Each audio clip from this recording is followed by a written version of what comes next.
off the quorum. Without objection. Thank you, Madam President. Madam President, it's no secret that Vladimir Putin longs to restore and rebuild parts of the old Soviet Union. Putin wants Russia to be a superpower, and he knows what he's lacking. Russia is a one-trick pony with a lot of energy. It offers little except that. Its population is a tenth the size of China. Putin knows he needs to strengthen his military, economy, and position in the world, and he's been ruthless in that pursuit. We should not then be surprised that he is escalating his actions. It is a quest he has been on for many, many years. In 2008, Russia invaded the country of Georgia. 2014, Russia invaded Ukraine to take the region of Crimea. And last year, Russia began to gather troops along the Ukrainian border. Putin rejects Western ideals. He toys with sovereign nations, and he plays by an entirely different set of rules, his own. And when President Biden signals that our words are hollow, or that we will disregard our allies, our adversaries, like Putin, take notice. In September of last year, the world watched as our military ordered a retreat from Afghanistan. We abandoned our allies and we left civilians at the mercy of the Taliban. In October, Russia further built up its invasion force along the Ukrainian border. Last month, North Korea once again tested missiles. Iran is perhaps a few weeks away from building its own nuclear bomb. And today, as I speak, China struts at the Olympics while it tortures its citizens. The Chinese Communist Party seeks to dominate their neighbors and devour our ally, Taiwan. Communist China's Navy has more ships than the United States Navy, and their weapons grow more sophisticated than ours every day. Here's just an example.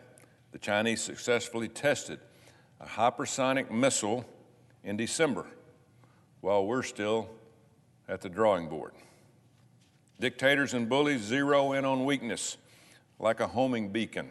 In the absence of our inaction, our adversaries will move with a level of decisiveness President Biden could only dream of. Putin does not want a war with the United States and our allies in the North Atlantic Organization, or NATO. This would be foolish. Putin's goal is to deter Ukraine from joining NATO. He wants their pro-democracy government to collapse. Ukrainians abandon their resolve to take over the country that largely despises him.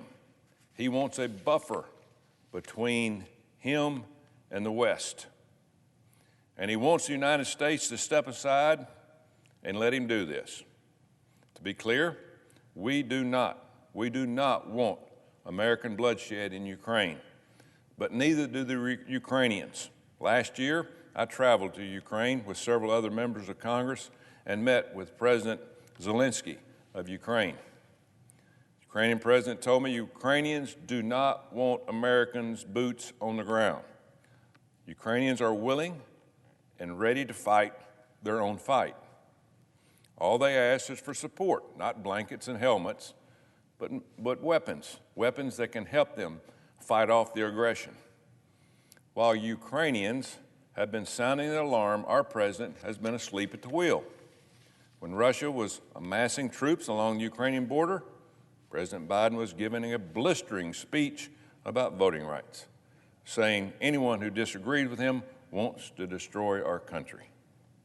Instead of studying war plans on Afghanistan or addressing the growing threats from Russia and China, our service members were forced to spend hours upon hours on woke training, not on readiness and becoming a first-class soldier. But the missed opportunities don't stop at this administration. The Senate already missed a chance to hit Putin where it hurts. A few weeks ago, Senate Republicans voted in support of sanctions on Russia's pipeline through Europe, the Nord Stream 2. Senate Democrats refused to support these sanctions. Who are they more afraid of, President Biden or Putin? President Biden has spent a year deploying a diplomacy-first strategy, the same page out of the same playbook from when he was our vice president. The definition of insanity is doing the same thing over and over, expecting different results. Flawed decisions leads to failed outcomes, and weak leadership leads to bullies pushing the boundaries, like Vladimir Putin. It's time for President Biden to step up. Aggression must be met with resolve. We need to bring the full might of sanctions and squeeze Russia's economy so tight it chokes Putin's wealth.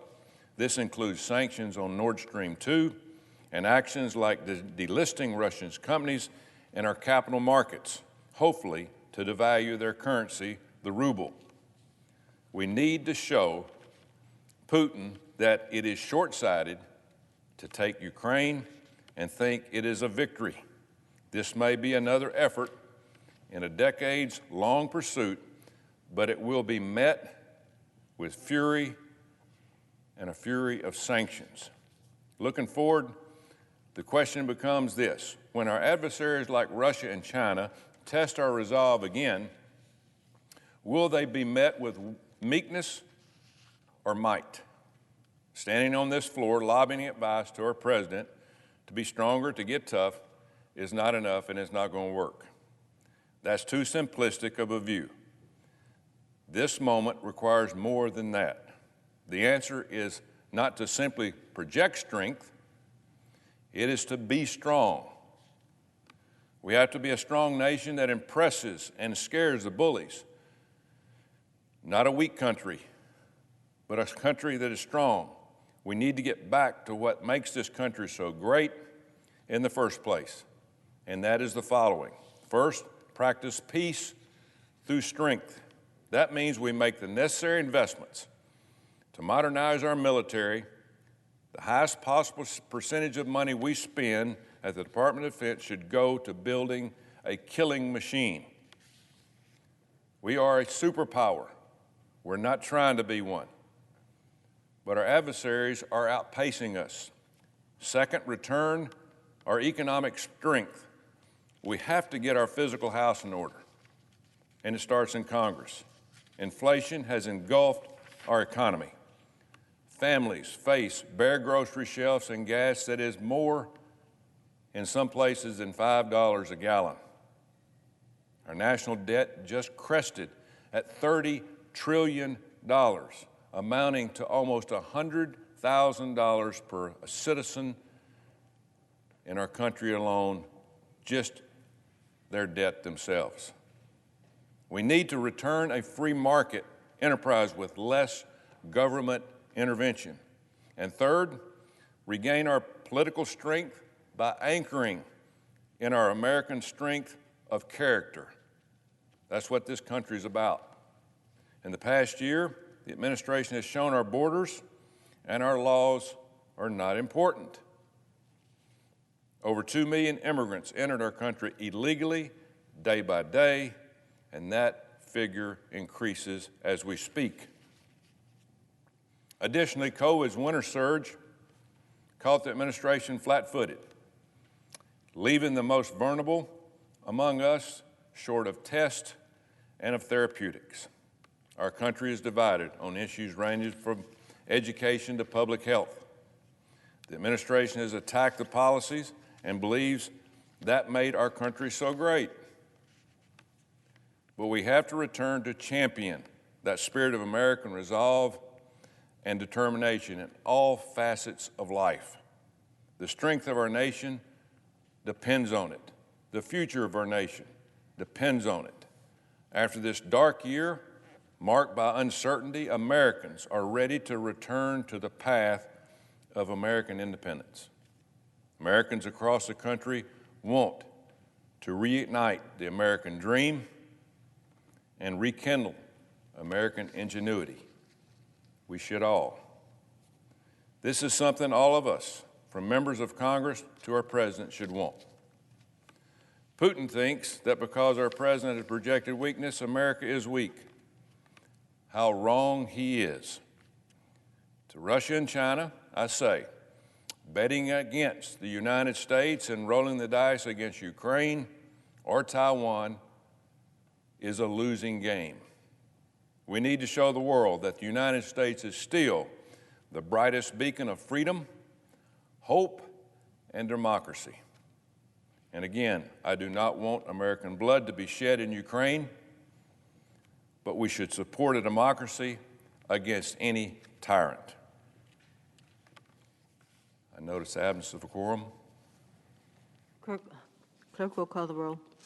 Ms. Baldwin.